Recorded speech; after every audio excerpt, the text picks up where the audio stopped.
Hey, are you interested in learning? Check out our videos. Want more knowledge content? Make sure you've subscribed to our channel.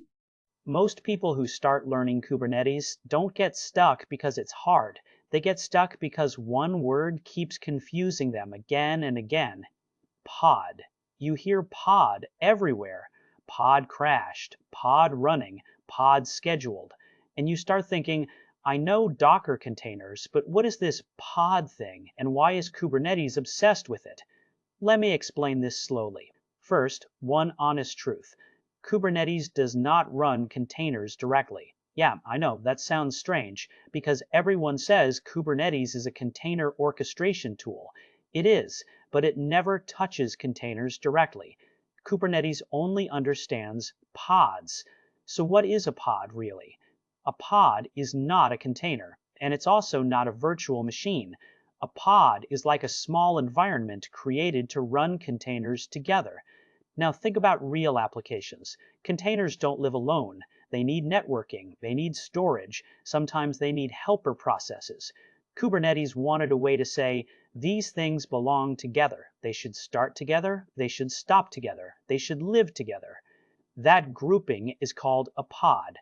Inside a pod, containers share everything important. They share the same IP address, they share the same network, they can share storage. So from inside, containers feel like they're on the same machine.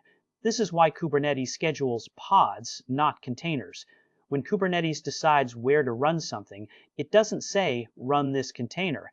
It says, run this pod on this node. Even if your pod has only one container, Kubernetes still treats it as a pod. And yes, a pod can have multiple containers, but that's only when containers are tightly connected. For example, one main application container and one helper container for logging or monitoring. They're useless without each other, so they live inside the same pod. Now here's something beginners usually don't realize. Pods are not permanent. Kubernetes does not promise that a pod will live forever. If a pod crashes, Kubernetes doesn't panic. It simply creates a new pod. That's why in real projects, you usually don't create pods directly. You create deployments, and deployments manage pods for you. Pods are like workers. Deployments are the managers.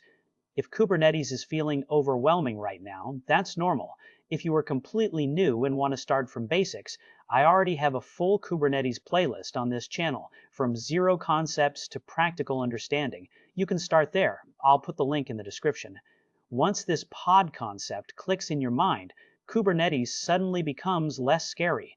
In the next video, I'll explain what actually happens when a pod crashes and how Kubernetes automatically recovers without you touching anything. If this explanation helped you, like the video and stay connected. We're breaking Kubernetes fear step by step. How did you feel? Is it helpful? Appreciate our efforts in the comment section below. Hit like button, share with your friends about us, subscribe our channel to get further updates. Stay connected with us on social networking sites. For more free tutorials, visit our website www.lanetguide.net.